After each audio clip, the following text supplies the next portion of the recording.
Thank you for having me here. I want to start first and foremost for thanking Jeremy and Jane for having me speak here. It's been a couple of years since I last did it, but it's always a treat. And they're putting on a great conference here, and I just can't thank them enough. I'm also sharing the stage with so many of my heroes here, so it never gets old for me. This is very exciting. All right, I'm going to do something my staff tells me to do every time that I give a talk, and that's actually to do a little shameless self-promotion. They always say, Craig, you give these talks and you never tell anybody who you're with. I'm going to guess in this audience, a number of you know about CFACT. Out of curiosity, and show of hands, how many have heard of it? Okay, there are some folks here who haven't, so I will share with you what we are. We are a group that works on environment and energy issues primarily. I am a co-founder. I started the group back in 1985 with another gentleman named David Rothbard.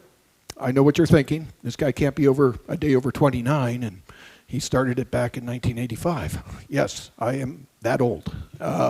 We started the group back then to offer a new voice, one that emphasizes sound science and free markets. In other words, it's something to distinguish us and common sense from Greenpeace, Sierra Club, and those types of groups. So together we have a bunch of scientists and academics. We do the same thing that a lot of other groups do in terms of putting out studies, and we testify before government bodies and things of that sort. In some ways, we're very similar to the Heartland Institute, although I always liken them more to the Beatles. They're kind of the clean-cut guys. We're more the Rolling Stones, and do a little bit of things that are a little off-color. Although I said this to Jim Blakely one time. He works for Heartland, and he said, Craig, it's true, we are the Beatles, meaning Heartland, but you're not the Rolling Stones, you're more like the Monkees. So, said, fair enough, that may be true. Other things we do, we have a top-notch website that's devoted to climate realism. It's headed by our own Mark Morano. I don't know if some of you know him. He has headed that up for us since 2008 and is a frequent guest on Fox News and basically every one of the conservative newscasts. He also has been, according to Nature publication, the most quoted skeptic by almost twofold compared to anybody else in the major media. So we take particular pride in that. We have made some movies, Climate Hustle and Climate Hustle 2. First one was actually the #1 movie in America for one night. We were proud of that. Yeah, we beat My Big Fat Greek Wedding 2 and Batman vs. Superman. Okay, the competition wasn't that tough, but we're very proud that we did that. And another one in 2020 with Kevin Sorbo called Climate Hustle 2. So we do make movies. We also are registered to go to UN meetings. I myself have been to 25 of the 28 UN COP meetings on climate change, and we've been kicked out of a few. Been to about a half dozen or so other meetings that the UN has. We also have a collegians program that works on college campuses. And we have at any given time about 30 to 50 college interns from different campuses around the country where we do work. And you'll see some of this. But going back to what I said a moment ago, what I'm going to try to do with my talk is a little bit different. I'm going to try to make it an optimistic one. Last night I was talking with Joe Bast, and he was kind of saying, we've been at this for a long time, Craig, and have we actually achieved anything in what we've done and all that? So I'm going to do a little bit of George from It's a Wonderful Life. What would the world be like if we weren't around? And maybe I'll be able to cast that a little bit. I think we've done pretty good. And we've had a lot of fun doing it. My talk was supposed to be about taking the fight to the green left or something along that lines. I decided to call it Ticking Off the Green Left and Winning. Now, part of our personality at CFACT, where the Rolling Stones or the Monkees, comes from one of its fearless leaders. Me and my personality. Organizations often take the form of those who actually run them. I see a lot of talent in this room. You got John Clauser, Nobel Prize winner, Willie Soon, impeccable credential, just bright minds. They're very gifted in so much of what they do. And Larry Bell with his writing. I was good at this. I was good at being a troublemaker when I was a kid. This is the first organization I ever ran. It was called the Fighting Army of Radical Teenagers. What's that code stand for? Fart, right? So I organized some students, and we had a clever thing. This would be terrorism today. You can barely see that, but we're kind of dressed like terrorists. We have these machine guns, squirt guns, and everything after one of our raids. Essentially what we would do is we would threaten to liberate classrooms if our demands weren't met. We'd post these around campus saying we demand a Beatles reunion, let's say, or colonization of the moon. If it wasn't met by tomorrow at 12, we were going to strike. And we'd go into a class, we'd squirt the teacher, we'd try to get the students out of the class. Some teachers had a sense of humor, others did not, and they would wind up chasing us around the school. And one, in fact, was the principal, whose signature we forged for a couple messages. He didn't take to our stunt. We also did illegal parades through town. But we had our girlfriends waiting in getaway cars and would scoot out of there really quick. Now, I was particularly good at this because none of us ever got caught. And anybody ever ratted. Well, there was one guy who did get caught, but he never ratted. So, and nobody suspected me. And so I was pretty good at this sort of thing. My parents realized I was a prankster, but they were kind of worried about me. They're saying, okay, that's good you're able to do that. That's not much of a career thing, son. But they weren't counting on me starting my own organization, CFACT. Oh, by the way, that's me right there. That's in a Kmart parking lot. You can tell I'm from Buffalo because there's snow. So what I do is I poison the minds of the next generation with our students, get them protesting against the Greens. Or we'll do other stunts, and we've done them all over the world, in Poland, Mexico, Germany, and whatnot. These kind of cutesy little stunts that aren't unlike what I did as a teenager, and sometimes they border on the dramatic. We'll do things like paraglide with Apollo astronaut Walt Cunningham in Peru, or jump out of airplanes with Lord Christopher Monckton in South Africa, always with a point, though. Or board Greenpeace ships and drop off banner, or things of that sort. Lots of fun, but I know what you're probably thinking right now. Sounds like you're good at pranks, but is this doing squat diddly to help our cause? And good question, you know. Where am I going? What am I doing? What's the meaning of life? Is there a point to all this stuff we're punking the left on? And I'd like to say yes. Just like I mentioned, It's a Wonderful Life. I think without us, and by the way, when I say us, I'm going to walk you through right now not just what CFACT does. We're in partnership with Heartland, the Competitive Enterprise Institute. There's a boatload of organizations, CO2 Coalition. We all know each other. We talk monthly in an organizational meeting called the Cooler Heads Coalition. We go and speak at a lot of the same conferences. We talk each week in terms of strategy. But I think our movement has done a pretty good job. Now, of course, we're going against some pretty big odds. You know, how are we faring? I mean, the odds are not looking good when you look at them. So you got to take this into consideration. You look at the other side, they got the major scientific bodies, the NGOs, the mainstream media, government funding, wealthy individuals, education system, social media, blah, yada, yada. They got pretty much everything on their side. What do we have for resources? We got, you know, several modest nonprofits.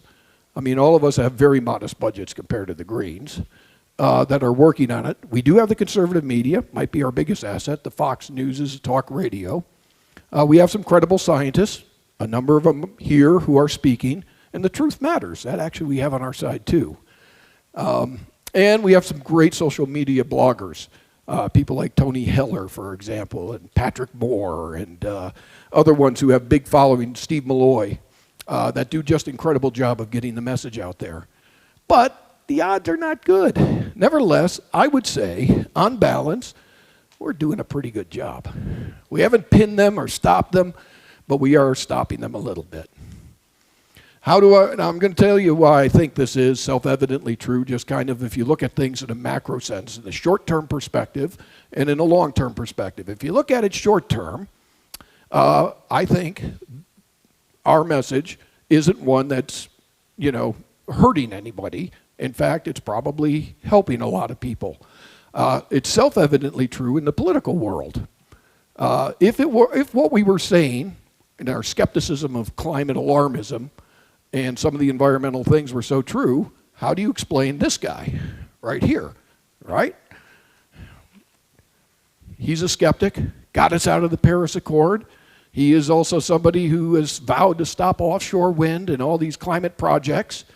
Yet he's leading in the polls. All right, again, he's going against a guy who's not exactly a formidable opponent, but nevertheless, he won the first time in 2016, did what he said, came close in 2020, might have actually won it, and now in 2024, somebody who shares the views of most of the people, or if not everybody in this room, is winning.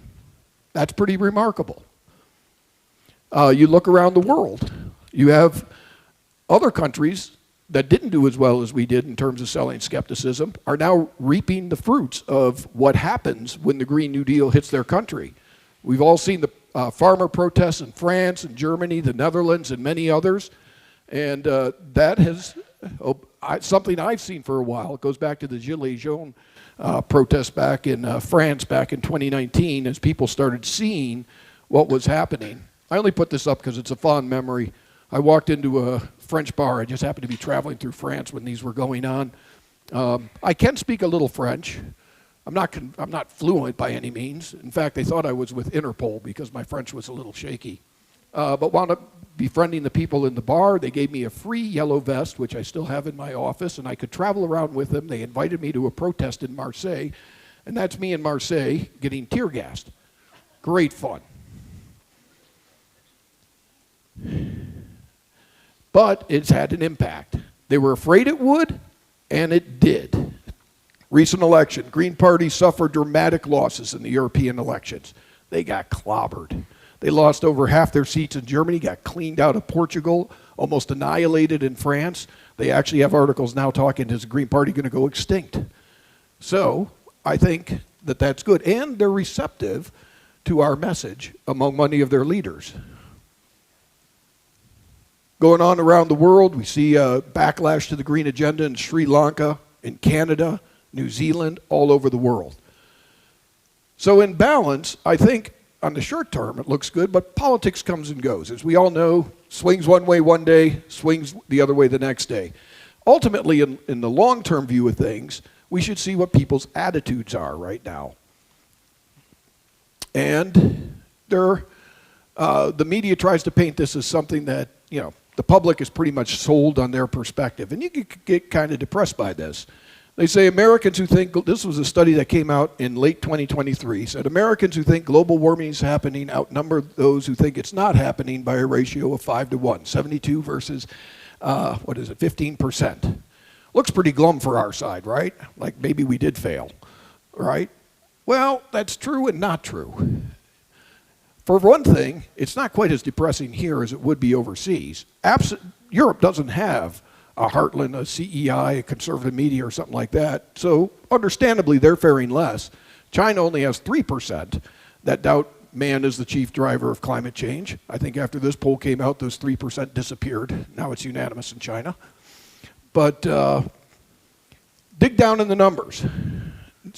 So you see in that poll, and this is a complimentary one by Pew, the 14 or 15% of those who deny climate change. That's what they're giving you as where we believe. And they're saying that, 46%, however, are those who actually believe man is the primary responsible. But I don't think that that's the right way to look at this. You also have those who say there's no solid evidence, or it's mostly due to natural phenomenon, or those who aren't sure. How could you count any of those categories as being on the climate side? If anything, despite all their odds, that's pretty pathetic, because if you add all that up, we're actually in the lead, 54-46, in terms of those who have somewhat of a skeptical view of climate change. And you'll also see it's even more depressing for their side because nobody wants to do anything about it. You have 37% on the end. You got roughly double that number of those who say, well, maybe it's an issue or not an issue at all, but whatever we do, let's not do much about it. That's got to be discouraging. And these numbers have remained remarkably unchanged. In fact, one of the clear testimonies to the fact that our side is making an impact is watching the other side. They are actually doing studies. As while most of the world trusts climate scientists, a skeptical minority can lead to climate inaction. Who's a skeptical minority? You are. You're leading to climate inaction, you're frustrating the left. That's a good thing. And in fact, I just saw yesterday, I just included this one. They're actually kind of freaking out. This was a study I didn't even know existed, but came out after the Heartland Conference last spring, where in academic ease, they're trying to figure out your and my mindset. And it's a very technical paper. It's kind of fun to watch. It's actually not all that complicated, but it was interesting to see because it's kind of a who's who of everybody, many in this room, as to they're trying to figure out what are they doing that's stymieing everything and keeping the public from going on board with us. So they're freaking out.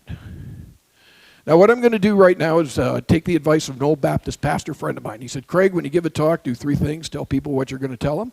Number 2, tell them. And number 3, at the end, remind them what you just told them.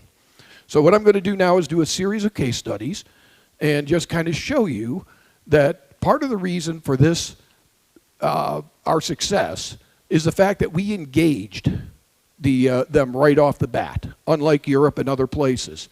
And that is something that's still ongoing. The second thing I'm going to do is show you some of the contemporary things that we've done today. And the third thing I'll do is shut up and remind you what I just told you. This pastor also told me 3 other things. He said, Craig, start with some sort of inspiring beginning. Number 1, start with an inspiring beginning. Number 2, end with a spellbinding conclusion. And number 3, and most importantly, put number 1 and number 2 as close together as possible. So I will endeavor to do that.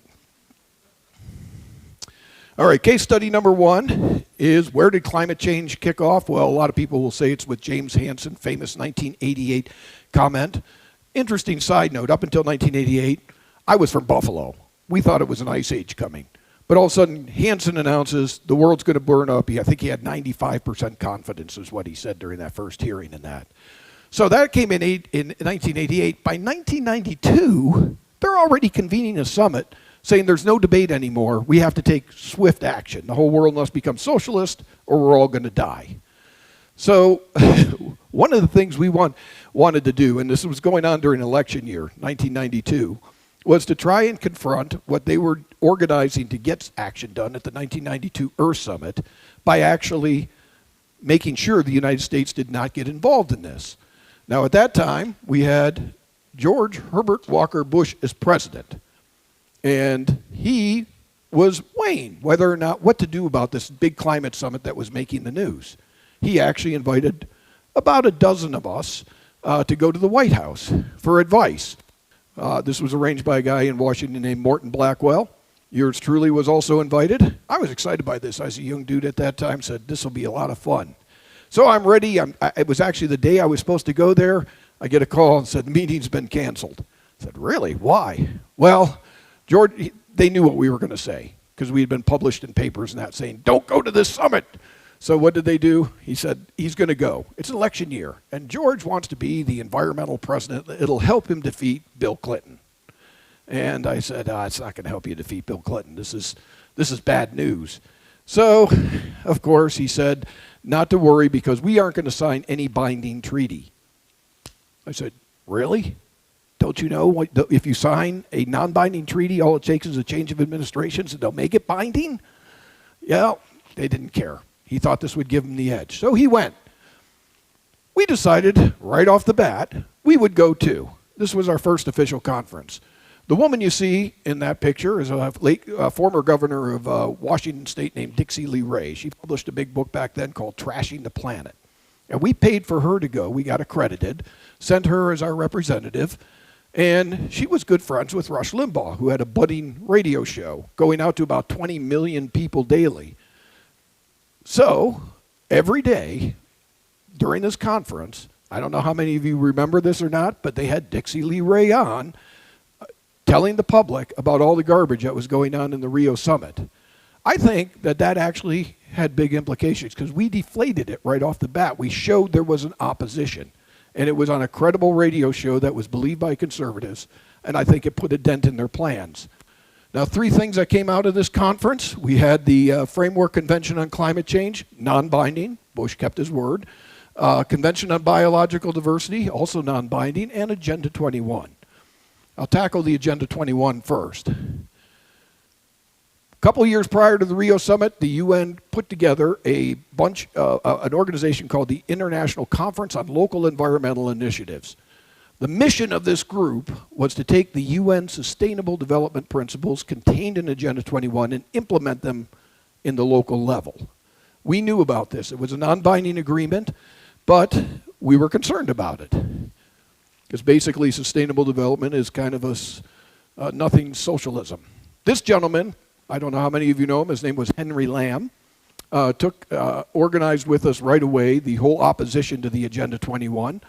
We organized a group called Freedom 21 and held annual conferences opposing this.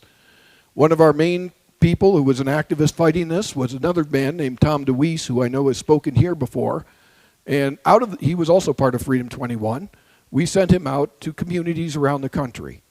Now, these communities were debating, part of being in the ICLEI regime and putting sustainable development together was if a community joined, they had to give funds to the ICLEI organization. And they had up to 600 communities across America in their zenith giving funds to this UN-type organization to implement their stuff. But because of our opposition, we whittled them to around 200. We couldn't get them out of the bluest of blue areas, but we cleaned them out a lot. The media, of course, said everything we were doing. In fact, the fact they even took note of it, you have a New York Times article saying, activists fight Green Project seeing UN plot. Tried to say that when you mention Agenda 21, it's a conspiracy theory. There's no such thing. All you have to do is get on Amazon, and you can see that you can buy the book for Agenda 21. ICLEI's on the website. They're clearly an organization.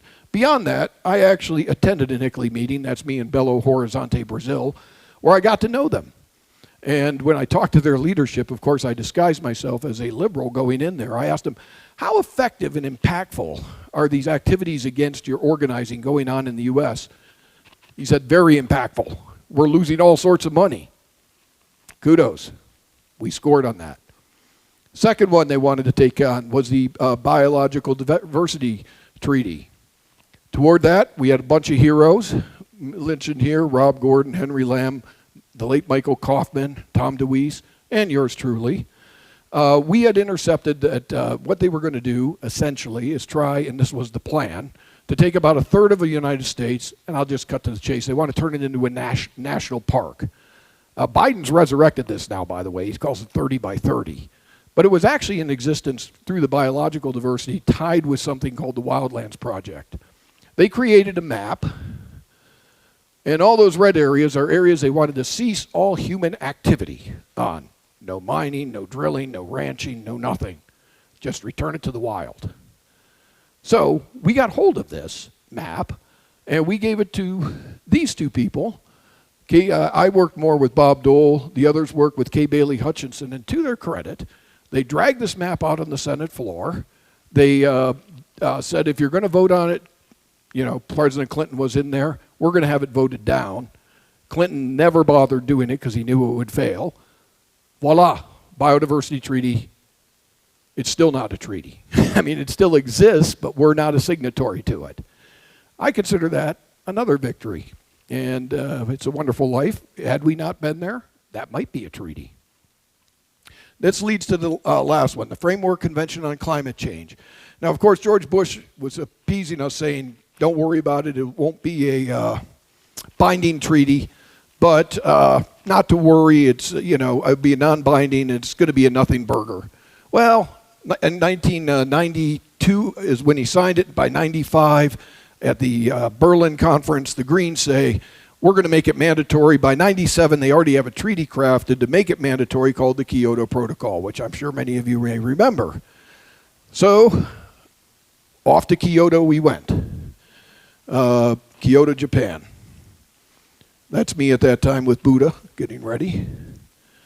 Now, before we even went, and I cannot figure out who it was in our coalition, I believe it was Myron Ebell, worked with Chuck Hagel from Nebraska and Byrd from West Virginia to pass the Byrd-Hagel resolution, which passed 95 to nothing. They said to the Clinton administration, if you're going to sign this Kyoto Protocol, you've got to make sure developing countries are included and that there's no serious harm to the U.S. economy. As a result of that particular thing, that Hagel resolution, he never put it up for ratification because he knew the tides were against him. We went anyway, had a lot of fun. That's me talking. One of the things we decided to do was also stage a little street theater, which we had some fun with. One of them was a guy. There was a guy who had this burning ball of incense, and he was giving it to the Global Climate Coalition at the time. And he had a bunch of media. He was with Friends of the Earth and making a big stink and giving it to groups that he didn't like. I followed it because everybody was following this guy. Walked up to the Global Climate Coalition meeting room. He knocked on the door, handed it to the spokesman. The spokesman looked at it and threw it to me. Then all the cameras point at me. And so I'm part of this coalition. I wasn't. So I kind of told them at the time, I said, I'll tell you what, I'm going to return this back. We're going to recycle because every good environmentalist wants to do recycling, right? So we decided to recycle it, but it won't come back in the same form. We called it the Scorched Earth Award. And that's David Rothbard, our president, with Fred Smith of CEI. It was like a Beatles concert there, just tons of media.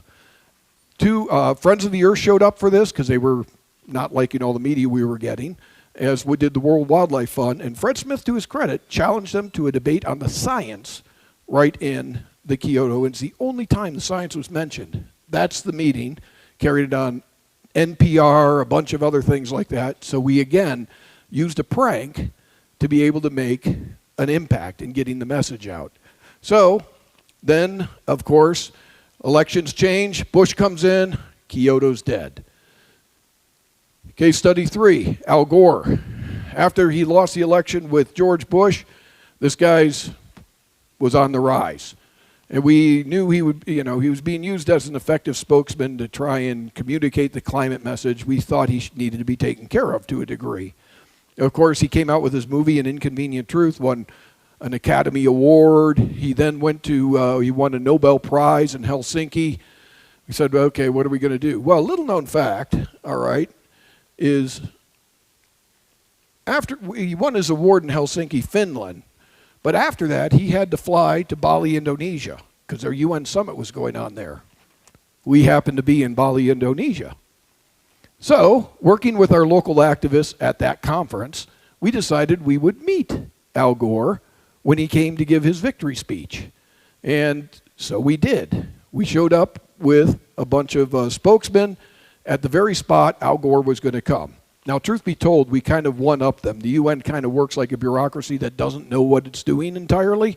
So we had asked for permission to go there in front of the stadium where we knew Al Gore would be going, like maybe a week beforehand. They gave us permission, and I had the permission paper. However, when they realized Al Gore was going to go there, and we had one-upped them, within 24 hours before the event, they gave us a stern warning, don't go, don't go, don't go. You know, if you do, you're going to get arrested, blah, blah, blah. Somehow I never found that email. So we showed up there. They still tried to block us. We had to use all sorts of creativity to get through their roadblocks. But as we did, this thing got put on a bunch of different networks and everything else, and tried to rain on his parade a little bit. Now, we saw that that was effective, and we tried to do it again. He was going to take a victory lap for the next 2 years, kind of going around to various cities like Miami, Chattanooga, Madison, Portland, rallying the American people to the climate cause. Well, we greeted him at every one of these stops, and we were able to get protests where we actually got more media than he did. We actually worked with allies to create a counter movie to what he did. It was called Not Evil, Just Wrong with Ann and Phelim McAleer. We got that out to all the different Tea Parties, and everywhere Al Gore went, he was opposed. Guess what? He canceled his tour. He was supposed to go on about 8 cities. He went on like 5 and canceled it because we had successfully stopped him, our team, meaning not just us, but working with our group. I think that's good news. And ultimately, I think we put a dent in it. It says, the other inconvenient truth, millennials won't listen to Al Gore. Is Al Gore now a help or hindrance to the global warming cause? That's success. All right, what else did we do? Copenhagen Climate Agreement, 2009. At this point, Kyoto's about to expire. They're going to do a new treaty. Ultimately would become the Paris Accord, but they were going to sign it when Obama was in, because they had everything in their side. The entire, everything you could think of just about. But, how much time do I have? About 20 minutes. Oh, perfect. 2 hours and 20 minutes, right? Yeah. So folks remember this, hide the decline, all the different stuff that went on with that. Now, there's a lot of people who have, can take credit in this. Obviously, Ross McKittrick was huge in blowing the whistle on this shoddy study.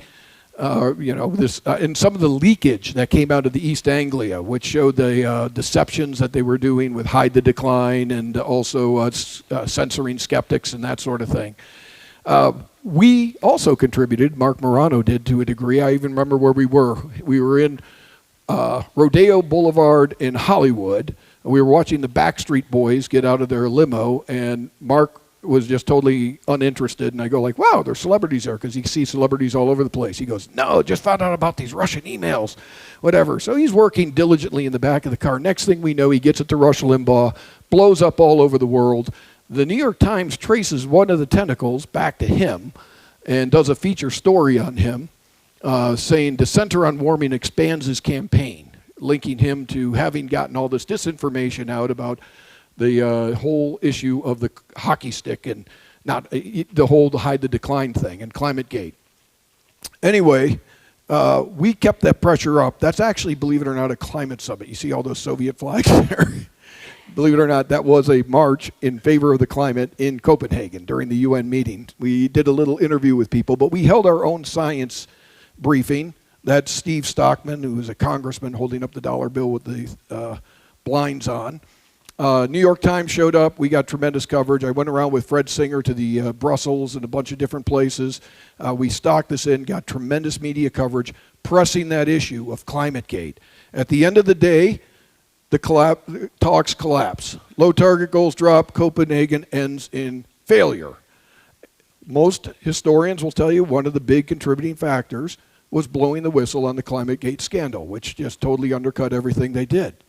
So, Joe, absent our side in covering that, that probably would have been a treaty back then. Oh, we had time for pranks too. We boarded a couple Greenpeace ships and dropped banners off them. Also got good media for this, and enjoyed ourselves. Next thing, International Climate Court. Has anybody ever heard of an International Climate Court? The reason you haven't is we defeated it in Durban, South Africa. So this goes back to about 2013, I think, 2012, 13. They were meeting down in Durban, and they were floating this idea of having a climate court where they could keep countries accountable for their carbon reductions, with penalties, maybe trade sanctions and other things being put in place if they didn't comply.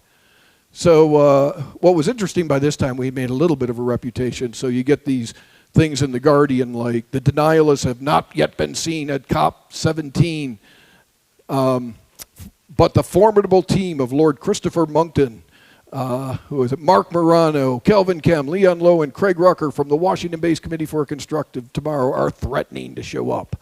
So we had gotten in their psyches. It was kind of fun. So we did show up. In this particular time, we parachuted in. Had to do my stunt, right? And we were trying to call at that time attention to something called ClimateGate 2. And we came with banners that were unfurled. This stunt, and I wish I had the article, made the front page of the Durban paper. Nobody could miss it. It was all over the media. And we did a press briefing with Senator Inhofe right in the conference site and blew the whistle on this. But as far as taking on the World Climate Court, that actually happened almost by accident. I had sent Christopher Monckton in to cover the meetings, and he comes back to me saying, and he had a lot of scientific problems with what was going on in the various meetings. It was this and that. I was zoning out. It was toward the end of the conference. Then about item number 6 on his list, he goes, oh yeah, they're about to sign off on this World Climate Court. I go like, wow, you saved the headline for last. I said, hold that thought. I walked down the hall of the place we were staying at, knock on Mark Morano's door, comes out in his boxer shorts, goes, what's up, Craig? I was sleeping. I was ready to get to Mark. I said, all I said is World Climate Court. He said, I'm on it. He knew immediately that was news. Got the word out. It was all over the place. Fox News, everything else you could think of. Interesting thing. After we blew the lid on that section dealing with the climate court was bracketed. That means it wasn't finalized yet. That bracketed section calling for a climate court, right after all this PR, suddenly vanished. To this day, there's no climate accord. They backtracked immediately just by shining the light of truth on that particular thing. Am I saying we did it entirely? Maybe not, but I think we certainly didn't help their cause by doing that. And these are, yeah. So, I could go on. I got a bunch more things, but only 20 minutes. We were able to turn the tide in Warsaw. They wanted 15, an hour, 15. Okay, got it. Warsaw, that's our President David talking about 50,000 Poles. We had actually organized them to march on the UN. Our president said, see that UN flag up there? That's the new Soviet Union. I can't believe he said that. Big cheer from the Polish crowd. They were having this Independence Day. Began the march to go and yell at the UN. About halfway on our protest march, we had to pass the Russian embassy. If you know anything about the Poles and the Russians, yeah, we got sidetracked. Let's put it that way. They started going after the Russian embassy. All of a sudden, the police were there, tear gas, everything else. We never actually made it to the UN Capitol. But it started very glamorous, as you can see from that picture. Could also talk about Lima, Peru, and what was fun about this one is we didn't know exactly what we were going to do, but an opportunity came up. Yeah, so you see that on the right, that's the Nazca lines that are famous in Peru. Greenpeace went and put lines right there, or that stunt right there, and we decided as a result of that, we didn't think that the natives would like that very much. At a press conference, Greenpeace held. They were talking about, climate stuff and their stunt doing this sort of thing. They allowed 3 questions. I got number 3 in God's providence. And I asked them how the indigenous people what they thought about you going and desecrating one of their sacred sites. And he said, oh, they're all good with it and that. Hence, I produced that video in the upper corner, which you can still see. That was seen by a lot of Peruvian officials. Next thing we know, they're hauling them in to get arrested. They got arrested.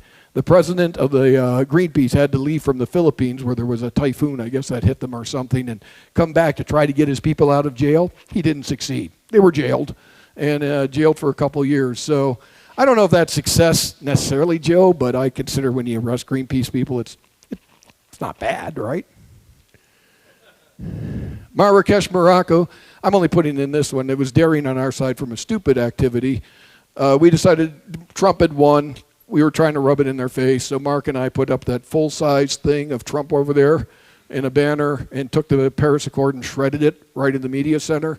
We wound up being tossed out in the desert.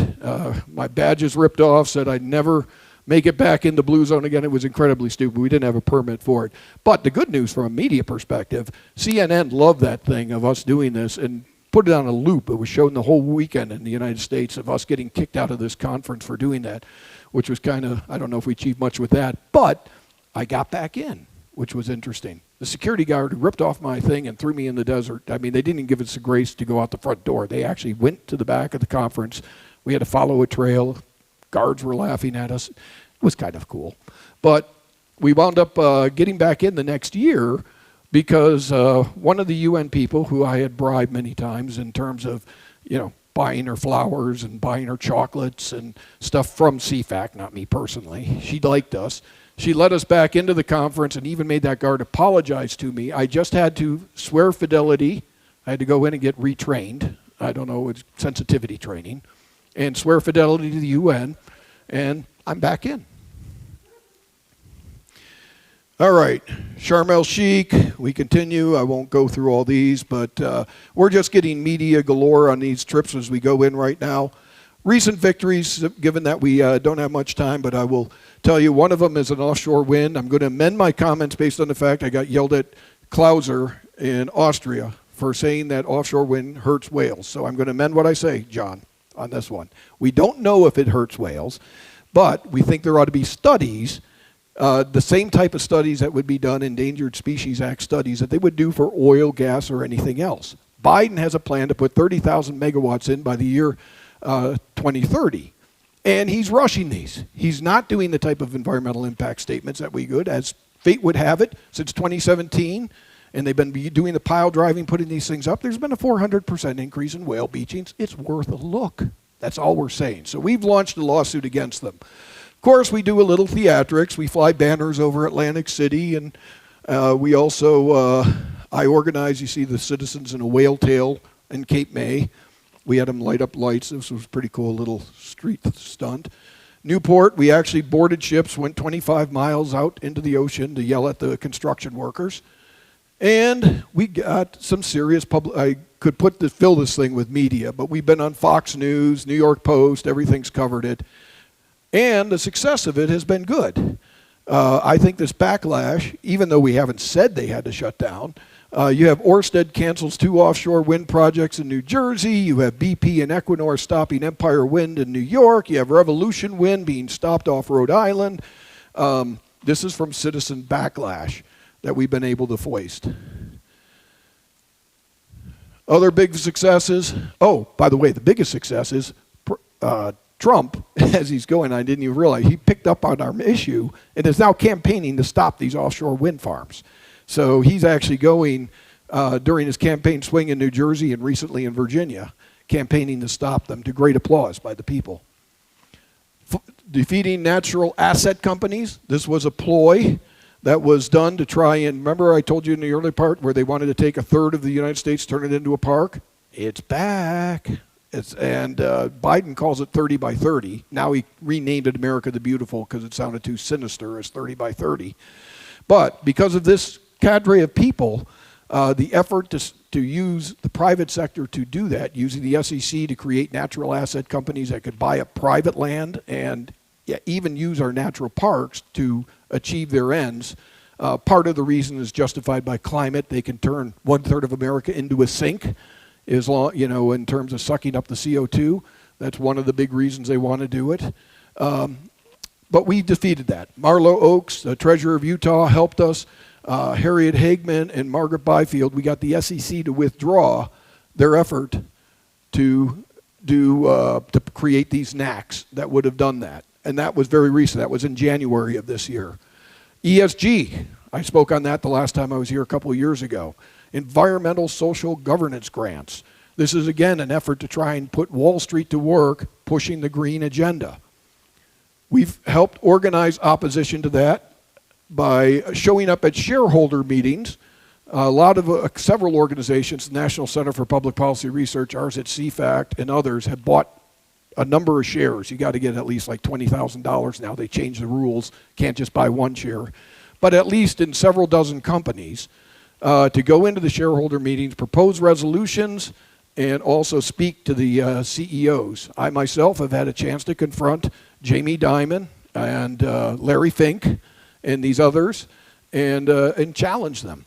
By raising attention to this issue, we've also been able to get the states involved in this, and so we have a number of attorney generals that have been putting pressure on it, on these companies and trying to keep them from growing too green. And the success has been self-evident. BlackRock backs off ESG, and JP Morgan and State Street lead the biggest climate investor group. These are all things that I think any one person by themselves probably couldn't have done it, but as a movement, they're on the retreat on ESG, and as never before, at least in America. And state actions. We had the couple of good court battles. West Virginia versus EPA has now put a dent in trying to have carbon dioxide be, put some hamstrings a little bit to EPA in their ability to regulate emissions based on CO2. We had, of course, a big one that's overturning Chevron deference. That's not a state action per se, but it's a good court action.